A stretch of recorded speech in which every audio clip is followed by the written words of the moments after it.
following program is a SUTV student production. The views expressed are not necessarily those of Salisbury University, the University System of Maryland, its regents, administration, officers, employees, or representatives. Coming up on tonight's broadcast, the most popular sport here at SU has kicked off with a promising start. The head coach spoke about what he hopes to see from his players this season. And Caitlin Cleveland gives us a look at an innovative event on the third Friday of every month where citizens take downtown Salisbury for the free event that hopes to help revitalize Salisbury. And many students have heard of SAE's suspension due to unethical hazing. Tonight we bring you an update on the fraternity state here at Salisbury University. This is SUTV Evening News.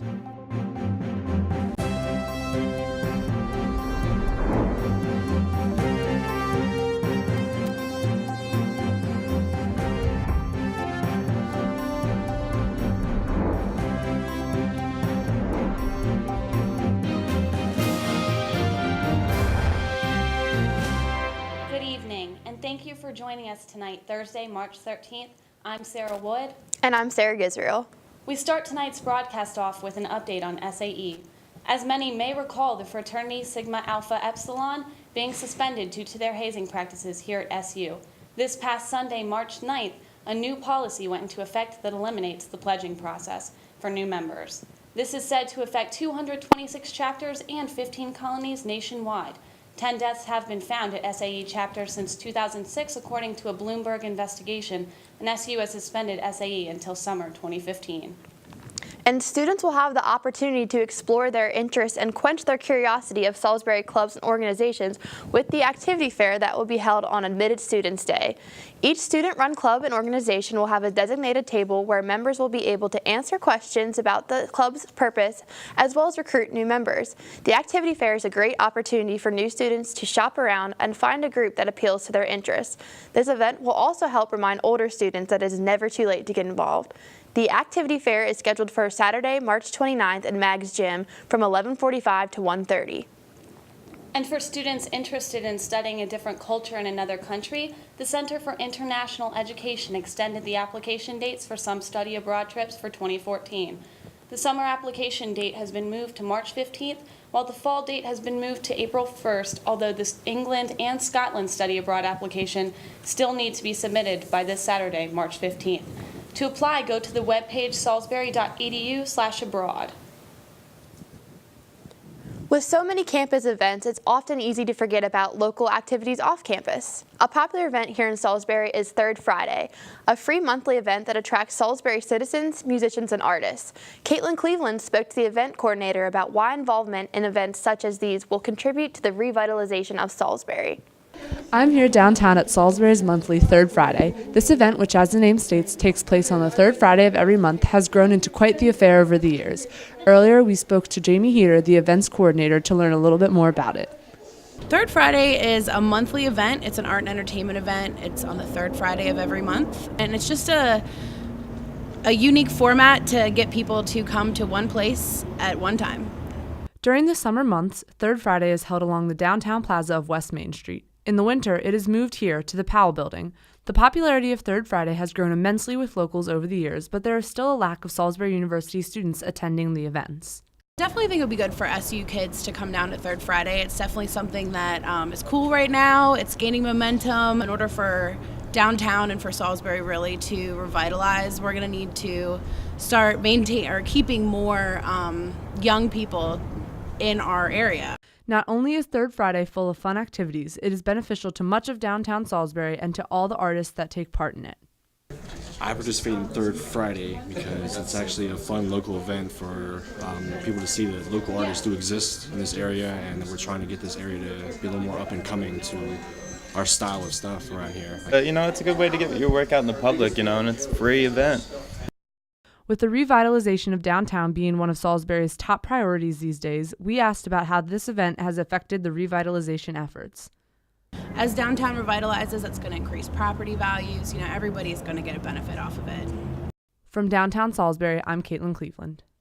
The next Third Friday will take place on March 20th in downtown Salisbury. And now we're going to go to Nair Tolliver for an update on SU sports. The men's baseball team took its first loss in CAC conference play this week with a 3-1 loss Wednesday afternoon against St. Mary's College of Maryland. The contest was a pitching duel from start to end. Junior Dylan Anderson threw 7 innings, allowing 3 runs on 10 hits. The Seagulls, on average, score 8.6 runs per game, but were held off the scoreboard until the 8th inning when freshman Pete Grasso singled with 2 outs in the inning, scoring junior Tyler Ilian for Salisbury's only run. Salisbury will be in action tomorrow when they play Albertus Magnus College. That contest is scheduled to begin at 2:30 p.m. And they will also play a doubleheader against Mary Washington University on Saturday at 12 and at 2:30. The women's softball team will begin playing in the Salisbury Invitational tomorrow at 1 p.m. against New Paltz State, and then they will play Capital University at 3 p.m. Salisbury University's softball pitcher Rachel Johnson is the first player in the program's history to be named the Louisville Slugger National Fast Pitch Coaches Association Division III Pitcher of the Week twice in her career. Johnson is one of 5 Seagulls to earn the award in the history of the SU softball program. The women's lacrosse team remained at the top of the Intercollegiate Women's Lacrosse Coaches Association poll and Lacrosse Magazine rankings. The Seagulls, who are 4-0, defeated number 19 Washington and Lee University 11-9 on Saturday for their only game during the week. The women play again Saturday, March 15th, when they open conference play against number 10 York College of Pennsylvania at 12 p.m. And finally, the men's lacrosse team remains in the top 5 of the United States Intercollegiate Lacrosse Association's Division III poll and the Lacrosse Magazine rankings. The Seagulls moved up to number 3 in the USILA poll while keeping hold on the number 5 spot in Lacrosse Magazine after defeating Ohio Wesleyan 13-7 on Sunday. SU will begin its Capital Athletic Conference play on Saturday in its next game against Frostburg State University at Seagull Stadium, and the game is set to start at 1 p.m. And on Tuesday, March 18th, the Gulls will play Washington College in the annual War on the Shore game, which is set to begin at 5 p.m. That's all for SU Sports. Back to Sarah and Sarah. Thanks, Naira. Proves to be a popular sport here at SU as the team is striving for the best with the season underway. Brandon Messick spoke with the head coach about his hope for his players and for the season. With the winter season coming to a close, the dawn of the spring season is upon us. Baseball, softball, track and field, but none draw more of a crowd than the SU men's lacrosse team. The tradition of winning for the Seagulls lacrosse program is one that dates back decades. With countless Capital Athletic Conference championships and multiple national championships, it's not hard to see how winning has become the expectation here at Salisbury University. Continuing this tradition is what head coach Jim Berkman strives for this season. Here's what he had to say. We're excited about this season, where we're at, how we're moving the ball, and we think that we're a much faster team on the defensive end. As with any sport, chemistry is a key role in building a championship team. Coach Berkman spoke very highly of the chemistry between his players this early in the season. We're working real hard. Kids are excited about working with each other and playing for each other. We've had some great practice, another great pregame practice here today. I like where we are right now, but we got to continue to get better every day. Lacrosse is widely regarded as the fastest game on 2 feet, which really brings in the appeal and why it's becoming such a fast-rising sport. Even the fans get really involved, nearly filling the stands capacity for each game. Yeah, it's pretty exciting all around. After every goal, everyone's always on their feet. The Salisbury community is looking forward to the upcoming season with expectations of a national title and continuing in Salisbury's proud tradition of excellence in athletics. From Salisbury University, this is Brandon Matisak reporting. And so far, they are 5-0 for the season. It's really great to see our lacrosse team keeping our tradition of winning alive. Of course, definitely. All right, well, we're going to take a quick break, but when we come back, we will have the government update, and David Parks will give us a forecast for weather.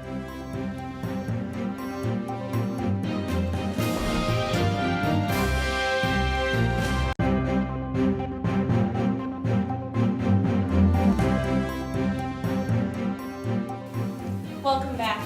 And now for your government updates. On Wednesday, the Senate Foreign Relations Committee approved some loans and aid for Ukraine, as well as sanctions against Russia for military intervention in Crimea. This has been passed 14-3, but still has to be looked at by the Senate, which won't be able to authorize aid until after March 24th. The aid package includes $1 billion in loans, $50 million to boost democracy building in Ukraine, and $100 million for enhanced security cooperation with some of its neighbors. And the sanctions would be against certain Ukrainians and Russians that were responsible for the violence against anti-government protesters. And City Council Vice President Laura Mitchell was recently appointed to the National League of Cities 2014 Finance Administration and Intergovernmental Relations Steering Committee. She said, quote, "I look forward to representing my hometown on this committee, bringing to light issues specific to Salisbury in hopes of exacting change at a local and national level." That's it for your government update. Now we go to David Parks for this week's forecast. Hey there, Salisbury. I'm David Parks. We saw some beautiful temperatures just a couple days ago with everyone was outside playing games, running around, but today we didn't see that beautiful weather. Pretty blustery today. Tonight won't be much warmer, down to 21 tonight, but clear. Tomorrow it'll get up to 50 and sunny, and tomorrow night around 39.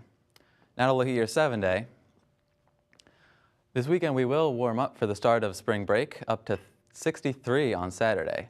Monday, we'll see some rain and snow showers possibly, and to round out the week, it'll be clear Wednesday and Thursday, but temperatures won't be quite as warm as we had hoped, maybe mid-50s, but it'll take a while for us to get up to the nice weather we like.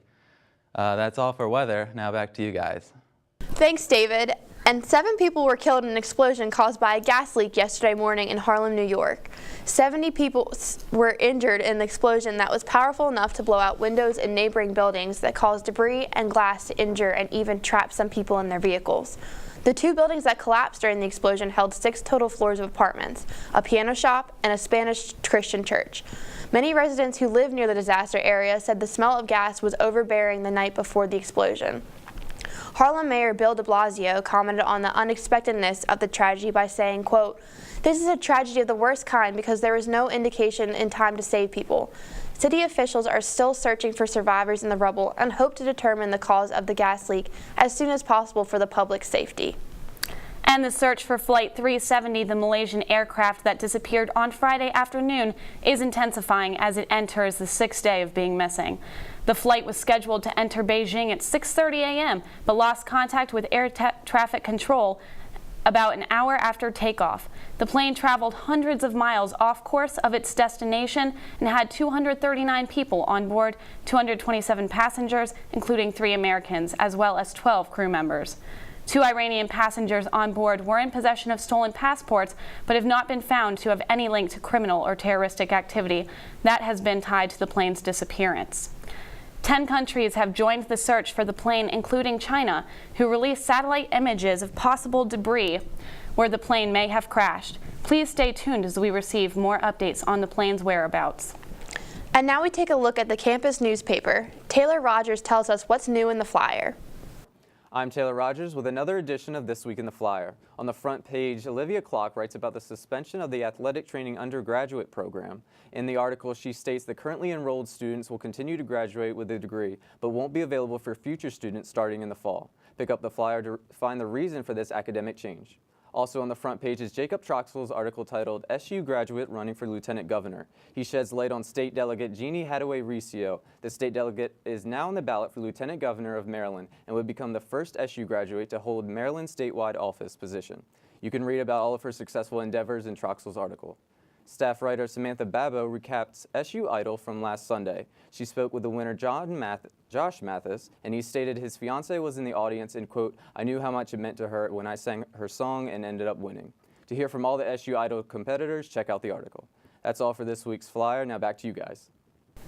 After a short break, we'll be back with a TPT segment and a view at more of the demolition of Carruthers. Stay tuned. This is SUTV Evening News.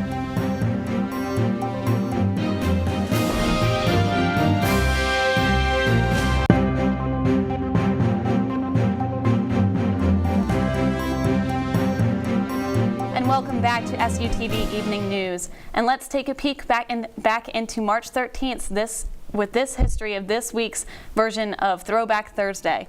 In 1852, the iconic Uncle Sam figure made his patriotic debut in a political cartoon by Frank Bellows in the New York Lantern Weekly. In 1861, the President of the Confederate States of America, Jefferson Davis, signed a bill that made it lawful for slave owners to use their slaves as soldiers in the Civil War. This resulted in many African Americans fighting on the side of the Confederate Army, unintentionally championing the practice of slavery. In 1933, banks across the country reopened from their 10-day closure during the Great Depression. Banks were having a difficult time keeping up with the withdrawals of panicked customers during the economic crisis that caused the need for a temporary closure to attempt to regain control. And finally, in 1960, the Chicago White Sox revealed their new road uniforms that featured the player's last name above their number, making it even easier for fans to identify and enjoy the game. And while walking around campus, students may have noticed the progression of Carruthers Hall's demolition. Ethan Classing spoke to a student and a professor on their sentiments towards the change. Salisbury University has been undergoing renovations for years now. From the 2009 Wayne Street Garage to the 2011 Purdue School of Business, the university has spent millions on additions to the campus. The most recent modification to campus is to the 59-year-old home of Delmarva Public Radio, Carruthers Hall, which is set to be replaced by the Academic Commons. We spoke to Susanna Mallow, an audio professor at Salisbury, who has worked in a studio out of Carruthers for years. My studio was located with Delmarva Public Radio in Carruthers Hall, and Carruthers Hall has been slated to be torn down for the past 5-6 years, and it's finally happening. Salisbury students have differing feelings about these renovations. Some students were against it.